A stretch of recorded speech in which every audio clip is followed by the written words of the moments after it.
Hello and welcome into the PHNX Cardinals podcast presented by the DraftKings Sportsbook app, an official sports betting partner of the NFL. Be sure to like, subscribe, leave us a 5-star review wherever you get your podcasts. Welcome to mini camp mandatory week. I'm joined as always by Mr. West Coast Elite himself, Mr. Bo Brock, as we are super excited, Bo, about what we've got on tap for today's show. But first of all, how are you, sir? Doing great. Good weekend. Got soaked up some sun. Had myself a couple Four Peaks beverages. And look, here we are ready to kick off the last installment of Arizona Cardinals practices before they kick off the real thing, training camp at the end of July. Can't wait for that. And we can't wait to kick off today's show. Everybody's been waiting for this. We're excited to bring him on for the first time today. Right now, we're joined by former Cardinal team reporter, now sports and gambling editor at Compare.bet, where he churns out terrific content, not only on the Cardinals, but all sports. Want to welcome Kyle Odegard to the program today. Kyle, what's up, my brother? How are you? Thanks for jumping on with us. Yeah, thanks for having me. Sorry, it's been a while. I had twin girls, so trying to make the time, but squeeze you guys in this time. We appreciate it, man. I know exactly what you're – well, I don't. I only got half of that equation. I've got about a year-old son in a couple of days, so it just completely flips your life upside down. We appreciate you, working us in at this time of year, especially after you did your quarterback tiers and rankings and nice little Christmas gift to Cardinals fans, finally putting some respect nationally on a guy like Kyler Murray. Yeah, I felt like, there's been a lot of talk about, does he deserve this contract? Is he a leader? Blah, blah, blah. You guys know me. Like, I'm a big analytics guy. I like looking at the numbers. And if you look at the numbers, Kyler Murray is as good as most quarterbacks in the NFL. Obviously, I put him number 6. I feel like he's an elite quarterback, whether people want to believe it or not. Like, there's people point to weaknesses, and I get it. But you look at those numbers, and he's up there with not the top tier, but clearly in that second tier. So we are hopefully just a few weeks away, maybe a month, give or take, of this extension, I would assume, culminating finally. We've been talking about it since February. The front office kind of was blindsided by that initial contract offer by Kyler Murray and his agent, Eric Burkhart. Kyle, do you have any idea of what this contract is and should look like? We've heard initially $40 million, now anywhere between $43 to $45 million per year. If you had to give your best guess, what number and years do you think the Cardinals and Kyler Murray end up with? Yeah, see, I think originally when they talked about it, I'm sure they would have accepted in the 42 to 43 range. But now, you look at what Deshaun Watson got, despite all these sexual misconduct cases, and Derek Carr is around 40. I think he's a better quarterback than Derek Carr. So maybe 43 to 45. It's hard to know exactly what each side thinks, and we'll see when the Cardinals do make an offer. But, if you're Kyler Murray's camp, you can say, hey, Deshaun Watson got $46 million all guaranteed, and he's got this big off-field issue, so why shouldn't I get that same number too? Yeah, it's interesting. Let's continue in this the Kyler Murray saga before we get back to your rankings, because they are. I think you did a great job, as you mentioned, the advanced metrics, the analytics that went into each and every quarterback that you ranked. But as far as your opinion, because people always ask me this, I actually fielded a couple of questions this weekend, just talking to some friends about, what was the reason for this? Why did Kyler and his representation push for this? And my answer has been, Kyle, and I don't know if yours is different, that there maybe was discussion not to extend Kyler this offseason, and they just wanted to get that conversation started. Yeah, I'm not sure if the Cardinals either had those private conversations or not about whether to extend him, but I feel like, yeah, it was certainly a topic with Kyler and his agent and his family that, hey, I've showed for 3 years that I have star capabilities, and now that I'm up for an extension, I'd like to get that guaranteed money, because we know in the NFL, I mean, one bad ACL or torn Achilles or something can sideline a career real fast. And I think any player after 3 years, you look at Deebo Samuel and A.J. Brown, all these guys, they want to get that big signing bonus, because once you get that $40 million, or in Kyler's case, it might be 90 or 100 in the bank. Okay, now I've got, generation changing money. I feel good. Obviously, they all have money, but like if you're looking to help your kids and your kids' kids and like your entire generational down the road, that I think it's important for that. So I think all those guys want to get that big signing bonus, and then we'll see how it goes later in their career. But I understand, like, rookie contracts, after 3 years, you're eligible for an extension. And I can see why those guys all want to play hardball and all want that money. Kyle, you've been pretty vocal about the Cardinals' inactivity this offseason. There's been no extension signed that would hamper this team. They've got contract space. Even when they do extend Kyler Murray, that money's going to be pushed to future years. Why do you think the Cardinals and Steve Keim have been so inactive this offseason, in a year in which a lot of people feel like it's a make or break season, even with Kliff and Keim under contract in the next 5 years? Yeah, I'm surprised by the inactivity, and you're right. To me, it felt like it was make or break, and then both those guys got extended. So obviously, Michael Bidwell feels differently about where they're at. Like I felt like the trajectory is going well, but you had a little bit of a cheat code because you had Kyler Murray so cheap. So I feel like the 8 wins, the 11 wins, they're nice, but I think like legitimately Super Bowl should be the aspiration when you have a star quarterback on a rookie deal. So I didn't see it as they completely overachieved quite yet. I thought they had a nice run, but I always felt like year 4, if you win 9 games, that's a pretty big red flag, because Kyler Murray is just going to get expensive. If you win 12 or 13, then obviously you extend those guys. You love the way you're going, but he did it a year early. And then, yeah, like you said, Johnny, like there's no activity in the offseason. It certainly seems like they're taking the long view of this, when I personally feel like they should have gone for it, because Kyler Murray's cap hit is like $11 million this year. Right. And it's about to go to 30. And then after that, who knows, 40. So it's not getting much cheaper. So I'm surprised. And some of it might be, owner related. If Michael Bidwell says you have X amount of dollars to spend in free agency, as far as the cash I want to give out, in some respects, Steve Keim's hands might have been tied. Yeah, that's interesting to kind of hear that, and it makes sense. We talked to Ian Rappaport a month ago, and he thought, because they were so active last offseason, that was their big spend period. And then this season, it was kind of run it back, retain talent. What do you think about what Steve Keim has done since he's been kind of cap frugal, I guess we'll call it, as far as what he's done, as far as addressing the outgoing Christian Kirk, outgoing Chandler Jones, and trying to get this roster back in a place to return to the playoffs for a second consecutive season?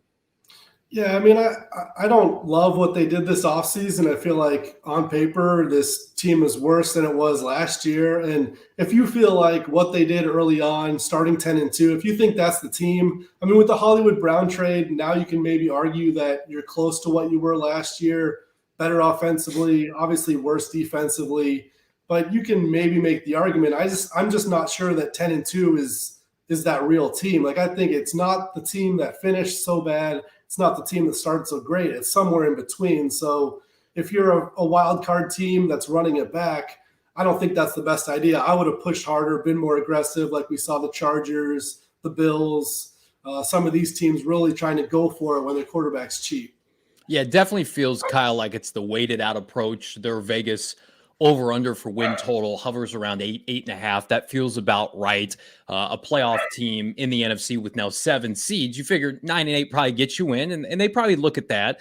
You mentioned the Hollywood Brown acquisition. Bo and I are probably in the minority when it happened, that we both really liked the move, especially as that first round kind of fell out. A lot of talent stripped by pick 23. Just your initial assessment of that trade and how you feel like he's going to translate to Kingsbury's offense. Yeah, I agree. I liked it a lot. And looking at kind of this window, these next 2 years where Kyler Murray isn't at market value yet, I always, like we've talked about, I felt like, hey, these 2 years are important to go for it. Hollywood Brown would be a part of that, where he's cheap too. You get a guy who's a clear number 2 receiver, the guy who's that deep threat that you haven't totally had. They've certainly looked for it with Andy Isabella. I think Christian Kirk showed it, but he's not like the 4.3 speed. He's 4.45, so he doesn't terrify you going deep. So I really like Hollywood Brown, and I wish they would have built on it more defensively, kept Chandler Jones or signed some guys, and then I would have felt better about the overall roster. But I think, I like the decision, and obviously not having D-Hop for 6 games hurts, but having those two together, having Rondale in the slot, I think you have a lot of potential there. Yeah, certainly. It's really going to be an interesting squad to follow the first 6 weeks of the season. And if they can kind of keep their head above water, I think the sky is the limit as far as getting D-Hop back in there. You get that red zone threat back. You just you get wide receiver 1 back in the lineup, and you were able to kind of acclimate everybody else while he was on the shelf. I want to get into these tiers as far as your quarterback rankings. Compare.bet is where you can find them. Kyle Odegard's latest, and Kyler Murray at 6. And we talked about it a little bit, but where do you see Kyler Murray kind of being able to separate himself from the tier 3 and put himself into that tier 2, what you call the lead us to the promised land caliber quarterbacks? Yeah, and I think all those guys in that tier, they can be the engine behind winning a Super Bowl. I think Kyler is in that group, and Matthew Stafford I put in a tier below, which some people disagreed with, which, it's fine. And I can understand why people think Matthew Stafford's ahead of him, but I looked at the full career of Matthew Stafford, and he certainly played great last season. I pumped the brakes a little bit looking at just the season before, because that shapes so many of our narratives. And you could say, okay, but maybe that's Matthew Stafford's outlier season, which means he might come back to earth a little bit, whereas Kyler Murray might be ascending. And that's kind of where I came up with Kyler Murray above Matthew Stafford. But I do think that, like, Matthew Stafford, Dak Prescott, great quarterbacks, no doubt. But I think you look at the Rams as a good example. Cooper Kupp and OBJ helped him out a lot. The offensive line was awesome last year. You obviously had Aaron Donald and Jalen Ramsey and Von Miller on defense. So, it's not quite the Aaron Rodgers where even if my team is okay, I can elevate this group to 13 wins. I don't think Matthew Stafford's there. So that's why I kind of had Kyler in between those. He's not elite with Rodgers and Brady and Mahomes, but I do think he's a little bit higher than the Matthew Staffords and the Dak Prescotts, but it's very close. I think he's kind of more like he's the Jimmy G that can make that throw in the Super Bowl to put the game away. Where Jimmy G airmails Emmanuel Sanders, where I think Stafford's is capable of making that throw.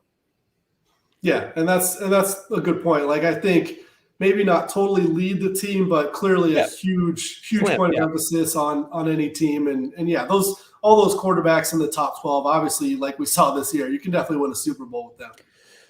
So Kyle, kind of pivoting off of that, I've made an argument this offseason. It's kind of the in vogue thing right now, given all the drama and how the season finished. It's the in vogue thing is to dislike Kyler Murray and to downgrade his play as a result, right? Like the last 2 seasons we've entered, his year 2 and year 3, it's been like an MVP darling in the preseason. He's had top 5 MVP rankings. And then last year, I would argue he was the MVP through 8 or 9 weeks of the season before the wheels fell off. His injury happened. Do you feel like he's being devalued this year? I almost think they're in an advantageous position because, especially, I would argue after he gets his contract extension, locally, people in the Valley will be excited. But I think the narrative nationally will be he didn't deserve this. This is too much money. What are the Cardinals doing? Do you think we could have a different kind of result this season in terms of what kind of player we get from Kyler Murray because he is undervalued? Yeah, I think from a pure talent standpoint, how many players can run the ball like he does, get away from guys like he does, and throw with accuracy. I mean, he was, according to PFF, the #1 deep ball passer in the NFL. And you look at like a Lamar Jackson, dynamic rushing threat, can't make those passes. And obviously a lot of pocket quarterbacks can make those throws, can't move. So from like a physical combination, I think Kyler Murray could put it all together and win an MVP if he has a really good season. So I do think like it's kind of interesting that he is a little bit devalued because of the way the season ended. Everybody remembers that, not thinking about, like you said, the first, 8, 9, 10 weeks. He was awesome. I mean, he was the MVP front runner. He showed he could do it for about half a season. And now the question is, can he sustain it? But you look at the physical tools, and there's no doubt in my mind that he can do that all season. I think he needs help from Kliff Kingsbury, maybe not have key injuries like to D-Hop. I mean, if you've got your full complement of players around him, a good scheme, I'd be very confident in Kyler Murray. As far as offensively, where do you think that where do you see the weak spot of this offense? I mean, they add Trey McBride. The tight end room seems like it's the strongest it's ever been, Kyle. You've got a good amount of wide receivers, from 1 to 4. I think Antoine Wesley is better than people give him credit for. And then you've got this offensive line, which is kind of middle of the road. And then that running back room, where do you see maybe their weakness on that side of the football? Yeah, I don't love the running back room, but I don't think it's the biggest deal. Being an analytics guy, I don't care about running backs that much. I do think it's the offensive line. I wonder about stopping interior pressure, like the big issue was last year. Aaron Donald in the last 2 games was just a monster, and he is always, but other teams also got interior pressure, and now you've got, Justin Pugh getting older, and Will Hernandez might win that job, but you don't have a lot of belief in him, I'm guessing. Rodney Hudson, really good player, getting older though. So Kelvin Beacham's older.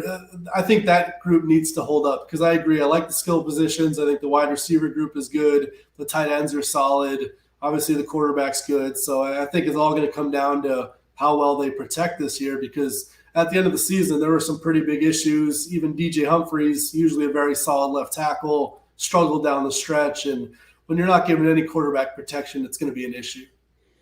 To me, the obvious unit in terms of a regression is the defensive side of the football. You talked about losing Chandler Jones to free agency, not replacing him to this point. You like the rookies that you brought in, but you can't expect them to make a huge contribution year one, especially as 2 third-round edge rushers. But Kyle, to me, the most concerning thing is something we heard last week that I wrote about at GoPHNX.com. Zaven Collins basically had a press conference and said he didn't know if he was calling the defense, which in my opinion means you're not calling the defense as the quote unquote heir apparent to Jordan Hicks. Like, what do you make of his development and what they should do with him? Because you've got Isaiah Simmons, who's kind of a Swiss Army knife. He's not a 3-down inside linebacker. He's playing a little bit in the secondary. And then now it's like, what's Zaven Collins supposed to be in year 2? And that's probably not the greatest premise that you have 2 former first-round picks who you're questioning, are they at the right positions already? Yeah. So I think, I think it's a huge year for both. I think they're going to play them both at inside backer for 1 more season. I don't really see a big position switch for Zaven unless he can play edge, but I think that's a pretty big wild card. I think Isaiah could go and play safety. I think he's rangy enough and athletic enough, not ideal because he's so big, but maybe he's Cam Chancellor back there or something. But yeah, obviously they're going to give him a shot, and that's going to be a huge development however they play this season. Neither of them have been stars yet, and Zaven hasn't even played really. So they need both of those guys to step up, and seeing how many holes they have on defense this year compared to last, it's paramount to me. Like, if they don't step up, this defense will be average or worse for sure. Now you're diving inside the numbers, the spreads, the odds, the Arizona Cardinals. What bet do you like the best going into the 2022 season? Is it, division wise? Is it just player futures? What are you looking at that you're kind of like, okay, I've got dollar signs in my eyes because of that. Yeah, there's not a bunch of player props out yet, which I think is a good market. Like when you know a team pretty well. I remember last year, AJ Green's receiving yardage was really low, and I wrote an article about it. Like, this is too low, and it was. But I think right now the Cardinals to win the division is kind of interesting because they're at around plus 400, depending on the book. I think that's at DraftKings. But I mean, we've talked about the deficiencies with this team, but knowing you've got Kyler Murray at quarterback, I just feel like any team with a star quarterback making a low amount of money where you can put some players around him, I think that team has a chance to pop. And we've seen it with the Bengals last year. We've seen it with the Chiefs and the Bills. Chargers, I think, are going to be that team this year, but the Cardinals could be too. And you look at the 49ers, Trey Lance, big wild card. You look at the Rams, everything went perfectly last season, but they're pretty top heavy. So if you lose two of those guys, things change. So I think, at those odds, I like it for the Cardinals. I'm not saying they're going to win the division, but I think a 4-1 chance, if you simulated the season 4 times, could they win one of those? I think so. It's great value. Yeah, for sure. Do you have a particular player, Kyle, that you like on this team to break out this season? Not necessarily a year 2 player, but somebody who may be undervalued by, I don't know, the mainstream national media, like a Jalen Thompson was maybe a year or 2 ago that catches your eye? Yeah, and JT is still undervalued, man. I know. That guy is so pressed, and he's awesome. Jalen Thompson's a good one. I don't know if he'll break out or not, but I'm interested to see Rondale Moore and what he does, because I think he's not competing for snaps anymore with Christian Kirk. I mean, he's going to be their slot guy. He's had another year to know the offense. He's obviously a physical talent. Like, he's got the jitterbug. He's got the elite speed. Can he run intermediate routes and get open regularly, or is he just that gadget guy? Because you think of a Tyreek Hill upside, and then you think of like a Tavon Austin downside, where both of these guys have crazy speed, but one can make it work on a football field, the other can't really, who's just bouncing around. So I'm interested to see what kind of production Rondale Moore has this season, because if he turns into that really good player, then you've got 3 real dynamic threats at wideout, and you're going to score some points. Read all of his work, of course, compare.bet. Easiest way to find it there, compare.bet. He's got his quarterback rankings up. There's tremendous follow on Twitter. All the gambling insight you could want. Also, that Arizona Cardinals. It's just, you can't get away from it. I mean, that's just your lifeblood there, covering the Cardinals. He did so fantastically for so long at azcardinals.com. Kyle Odegard, first time here for PHNX Cardinals. He's definitely not going to be your last, man. Look to catch up with you. Thanks for your time today. Yeah, sure. Thanks for having me on, guys. Thanks, Kyle. Awesome stuff from Kyle. Great stuff, and a lot of tasty betting nuggets that you immediately can go do and apply at the DraftKings Sportsbook app. Not sure if you guys are familiar with that app or not. Promo code PHNX. We've been trying to get Kyle onto this show. Goodness, since we started, he's been busy with the Twins, and this is kind of the perfect time on the cusp of mandatory minicamp, which Kyler Murray did report to. We're going to talk about that here in one hot minute, but I want to remind everybody, NBA champs are about to be crowned. Who will it be? You decide. The DraftKings Sportsbook app. Join the finals action now with DraftKings, an official sports betting partner of the NBA. Bo, I'm on a little bit of a hot streak as it relates to my picks in the NBA finals with my counterpart on PHNX Bets Daily, Mr. Shane Diefenbach. I hope to keep that going as it relates to a pivotal Game 5. Who do you like in Game 5, Celtics or Warriors? I think I'm going to go with the hotter team. I'll go with the Warriors. I loved your bet as far as Steph Curry. What was it, 3 or more threes made? Yeah, like 7. Yeah.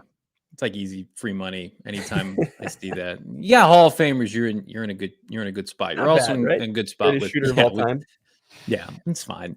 You can find all of those bets and more at DraftKings. New customers can make any $5 NBA bet, get $150 in free bets back instantly. This is our last chance to bet on the NBA until next season. So if you're looking to turn another small bet into a big payday during the NBA Finals with DraftKings Same Game Parlay, you can do just that. This NBA season, a customer actually placed a $5 Same Game Parlay, won over $5,000. Unbelievable. Create your own parlay by combining multiple bets like which team will win, total threes made, total rebounds, and more. And boom, you have a shot at an even bigger payout. It's a call to action. Download the DraftKings Sportsbook app now. Use that promo code PHNX. Make any $5 bet during the NBA Finals and get $150 in free bets instantly. That's promo code PHNX, only at DraftKings Sportsbook, an official sports betting partner of the NBA. It's 21 and over here in Arizona. Gambling problem, call 1-800-NEXT-STEP. New customer only. Minimum $5 deposit. Eligibility restrictions apply. See DraftKings.com/sportsbook here on a mandatory minicamp Monday. Kyle Odegard bringing that hot fire, Bo, and so much fun stuff to talk about here as we really kick off, I think, our summer coverage of the Cardinals here at PHNX into our second season together. But our first, Bo, with you and I, couldn't be more excited. Yeah, exactly. Tuesday, Wednesday. We'll see if they go both days. I initially thought it was going to be 3 days, but it looks like they've done mandatory to 2. And sometimes, usually, like the coach to kind of get props, will give him that last day off. I'm like, oh, there you go. That's my gift to you. Go enjoy the rest of your summer before things get real as far as training camp goes. But already hearing news that Kyler Murray is in the house. Is that right, Johnny? He is there, yes. So they don't have mandatory camp today, but they're there. They're meeting, hanging out, getting together, and that sets the tone. I mean, your quarterback's in the house. Do we even want to call? There's like scary Terry McLaurin's not going to report for Washington, and we had DK Metcalf with an unexcused absence. As far as Kyler Murray, and we want to paint this up as this huge saga, like it's just business as usual now, folks. Like, if he doesn't end up showing up for training camp or something's drastically gone wrong as far as negotiations. And I wouldn't anticipate that happening, because even though, like, despite the Deshaun Watson contract, like, there is a blueprint in place for Kyler Murray to get his new contract extension, I fully expect the Arizona Cardinals to be able to work around that and get him signed. Yeah, I don't even think we can call this a contract dispute anymore. Yeah. It's just negotiations. I love how you put it. Business as usual. I was, I'm happy to be wrong. I predicted back in early May when we were doing our post-draft shows that, like, I don't see Kyler Murray showing up without a contract. And this isn't actual training camp football, but it's the next step after OTAs. The intensity cranks up a little bit. You're starting to implement some things and work off of what you've already built in the spring. And I don't know, if I'm Steve Keim, if I'm Michael Bidwell, I'm standing on the sideline and I'm watching number one running around, throwing the football. I got to get something done. I got to get a deal done to ensure my organization's stability for the next 5 to 7 years. And that means having Kyler Murray under center, because we just talked about with Kyle Odegard, like, he makes your team go. They're a playoff team right now, according to Vegas, because largely of number one. They are probably a top 10 picking team, with all due respect to Colt McCoy, without Kyler Murray. So he's the straw that stirs the drink. You love to see. I posted that he'd showed up this morning. I got intel that he had shown up, and all the comments were overly positive. Like, that's my leader. That's the leader of this football team. Love that he's crushing this narrative that he's some selfish player.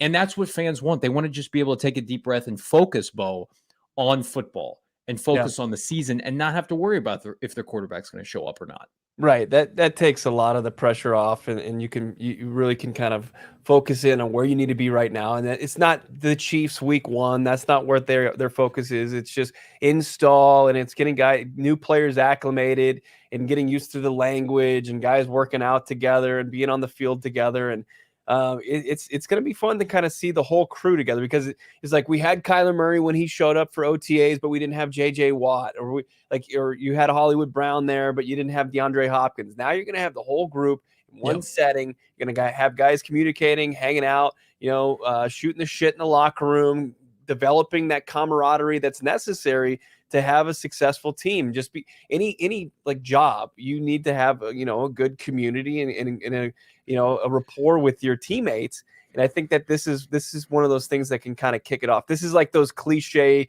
over romanticized, like, remember the Titans moments where it's going to be hot as shit outside. Nobody's going to really truly want to be there, but they're going to be out there, and they're going to realize, hey, we all love this game. We get paid handsomely for it, and we have a good group in place to really achieve the goals that we want. And this is like step 1 for that.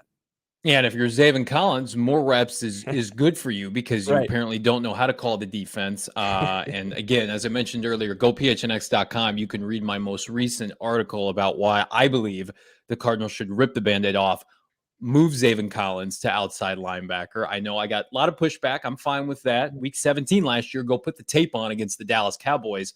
He was just playing free and easy as why pass are you rusher. Getting pushback on this? Like, why? Well, because people tell me he doesn't have pass rush moves. Like, and I think they're assuming I'm a prisoner of the moment with Micah Parsons. But I would argue, and you tell me what you think, Bo, not to get off the subject too much. When they drafted him 16th overall, my initial assessment before hearing Steve Keim was they were going to play him at edge rusher. I thought he was going to be an edge rusher for them. He was not a stereotypical middle linebacker at Tulsa. He was a 3-3 outside linebacker, but he didn't rush the passer.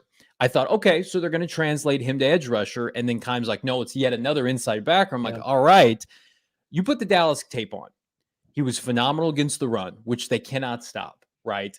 He had a pass breakup. He was PFF's highest graded pass defender at linebacker in the history since they've started charting college players at linebacker.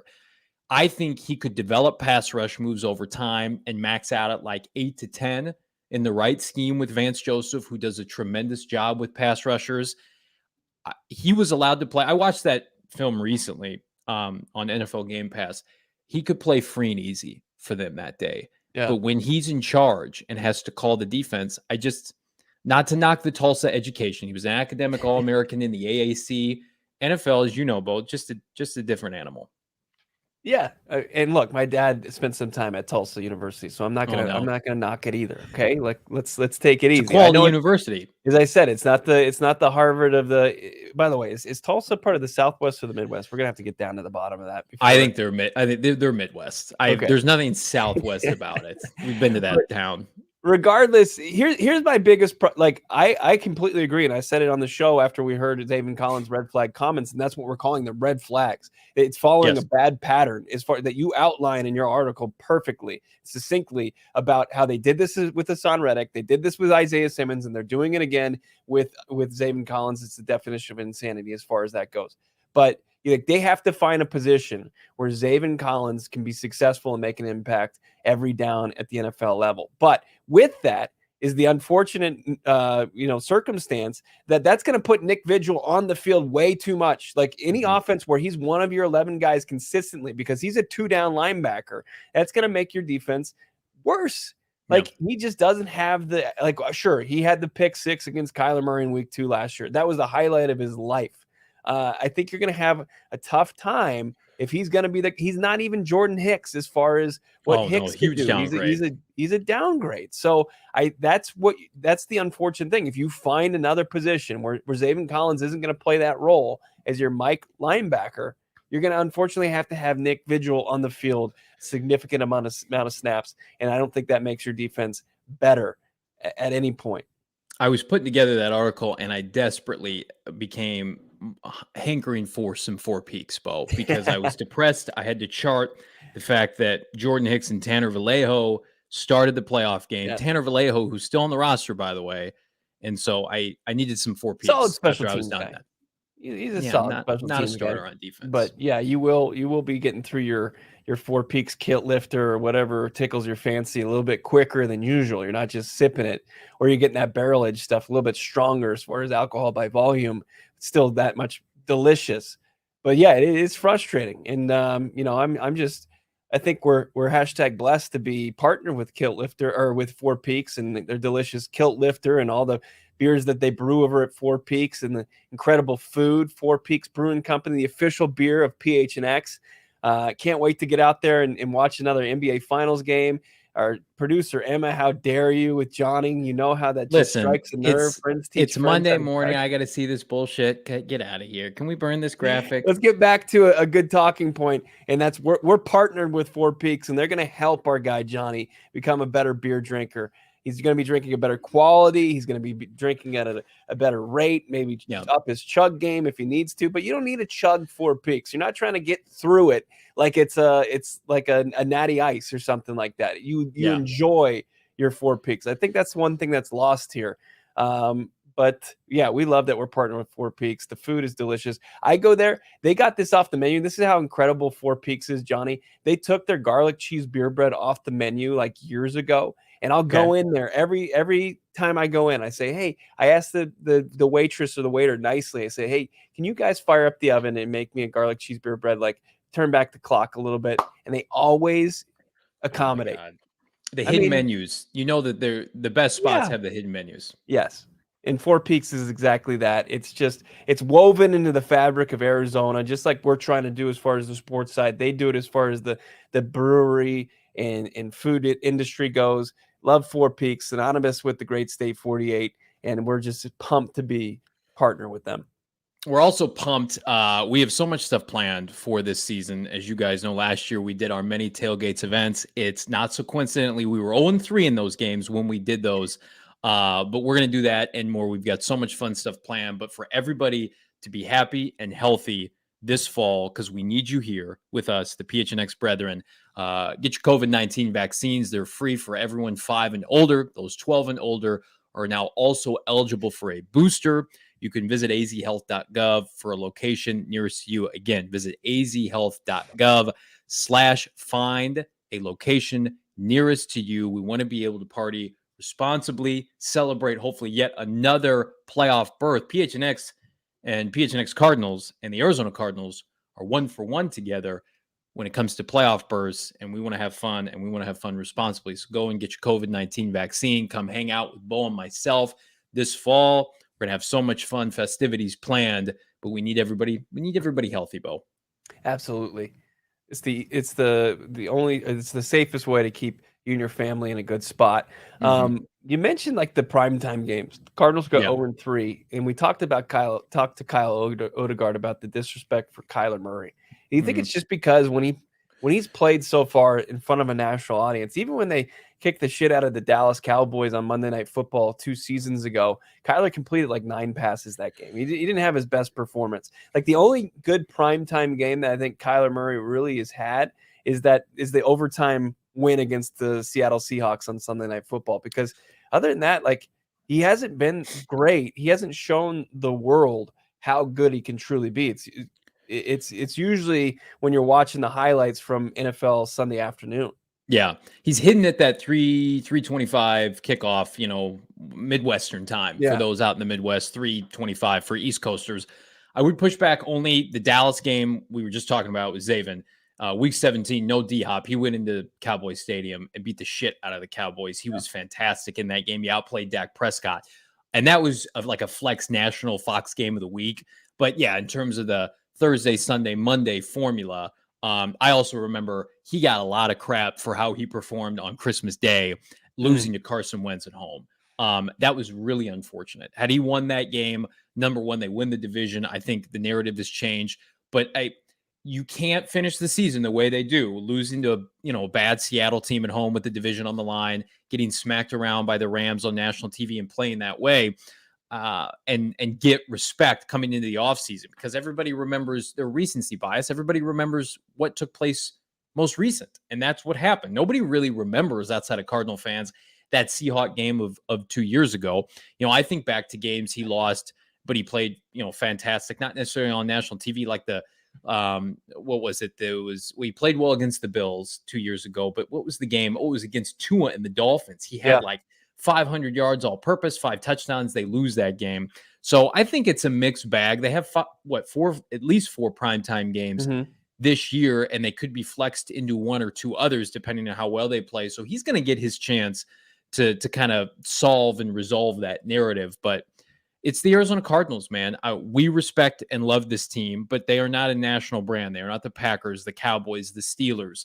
And so I would say, for those who are frustrated by that, I mean, I would argue somebody like Dak Prescott, who's on national TV every other week, probably has that mantra or narrative even more so. I think just with Kyler Murray, we need to get past this offseason. We need to get past that playoff berth. We need to kick off in September against Kansas City, and I think most will be forgiven, at least until the postseason happens again, where he has a chance to kind of rewrite his own history a little bit. Right.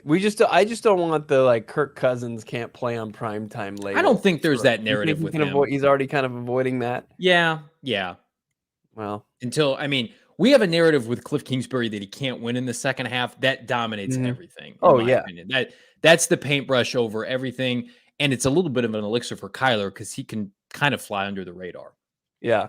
And I mentioned that I've got this article, I'm dragging my feet on it, about Kyler Murray running the football. And did you know, like, the last 5 games of the season, he didn't have 1 red zone carry? Like, if Kliff Kingsbury does that again, I want him removed from State Farm Stadium in handcuffs. Like, if he goes 5 straight games and another stretch in his career where he's not getting a red zone touch, and they're 11-2 when he scores a touchdown on the ground, I mean, it's absurd. Like, I know that you've got money in the bank, James Conner. He'll get you in from 3 yards or less. And you've got DeAndre Hopkins for 11 games potentially this season. You got Zach Ertz. But if you really are limiting yourself offensively, if you're not at least imposing the threat of Kyler Murray utilizing his legs in the red zone. Do you think it was because he was hurt in November and into December, and Kliff's like, "Oh, I'm going to save him for our lengthy postseason run"? But it's interesting. Like he had 2 rushing touchdowns against the Bears, immediately coming back. Yeah, and then after that's when the stretch happened. Yeah, I was at that game, and he was fantastic, and Yeah. so was DeAndre Hopkins. And you would have thought that game, Kyler, I think, like had 4 total touchdowns. Like, hey, we picked up where we left off. That was the biggest tease of the second half. But then the more you study that game, the more you saw, like, defensively, they couldn't stop Chicago. They got timely turnovers because of their horrific quarterback playing Andy Dalton.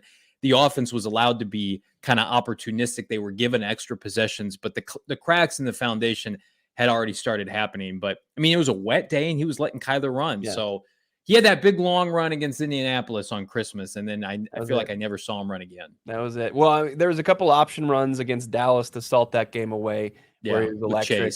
Him and Chase Edmonds. It was beautiful. Let's flavor life up a little bit. Are you in for that? I always OGs. Look, I'm Mr. Flavor. Flavoring life. That's their motto. Something anybody can get behind. OG's, Arizona's first scratch-made cannabis kitchen. It's dedicated to creative, innovative, and memorable cannabis-infused products that flavor life's journey. Maybe it will take you out of it's hotter than crap outside. Maybe OG's, you pop it, you'll forget how you're just roasting. The quality of the products, they stem from a combination of accurate dosing and amazing flavor. Look, these things are unbelievable how good they test. Edibles, not a one-size-fits-all product, which is why OG's is proud to offer a wide range of products for all demographics and preferences. As I said, flavoring life. How about some of these flavors that they feature? Their tropical selection: strawberry, kiwi, raspberry orange, pina colada, orange creamsicle. That's not their tropical flavor, but it's our guy Frank Sanders' favorite gummy of all time. That's his goat. That's his MJ. He usually dabbles on that while he's on the program as well. He does. That's why you'll hear some pretty outlandish takes from our guy, back-to-back 1,000-yard receiver Frank Sanders, including eating Frosted Flakes for his favorite drunk meal. I want that, by the way. We'll get to that here in a second. What? We put a poll out. Oh my God. Let me finish talking about OGs, something that's great. It's not just outrageous like Johnny just tried to squeeze into my read here. If you want to learn more about OGs and their incredibly delicious variety of flavors, go to ogsbrands.com. That's OGEEZ.com. That's ogsbrands.com to find OGs near you. All right, now lie to the people. Well, no, we drafted our favorite drunk foods, drunk eateries on Friday's show. I think Bo and I would agree our lists are better than Frank's, but Frank got the number 1 pick in what was it? Not the Waffle House. That resonated with a lot of people. You take that back right now. No, I would never willingly eat their food. I think it's more because of the experience. You can basically sleep on the floor of a Waffle House and they won't kick you out. Guys, you can do anything in Waffle House, and that's why it's the best. The food, completely mid. Honestly, probably less than mid. It's not that good. But we didn't draft drunk experiences. Right. We drafted food. Producer Emma, would that be your first pick, Emma, in the drunk draft? There you go. What would be your first pick for drunk fast food? Drunk food in general. What's your go-to? You're 3 sheets to the wind this Friday night. What are you going after?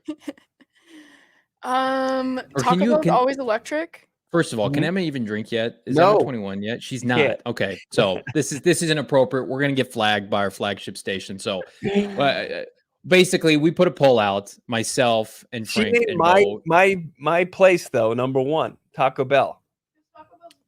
Taco Bell, you cannot go wrong with when you're not feeling yourself. I'm not trying to get in trouble. Sure. When you're not feeling great. Taco Bell, it's a good uplifter. It doesn't feel nice after. It's like a slap in the face punishment is how I view it.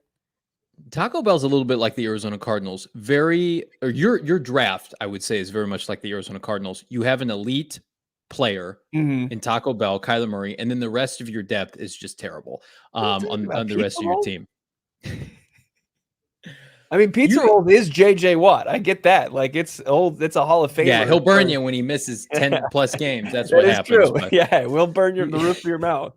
Go check out Friday's episode. We talk about that. Twitter voted. I won. I want to remind everybody, be sure to like, subscribe, leave us a 5-star review here at PHNX Cardinals. Again, I mentioned my article. You can see Bo's article, hopefully in the coming days, because everybody's anxious to read that. Mr. Bo Brock, go PHNX.com, become a member.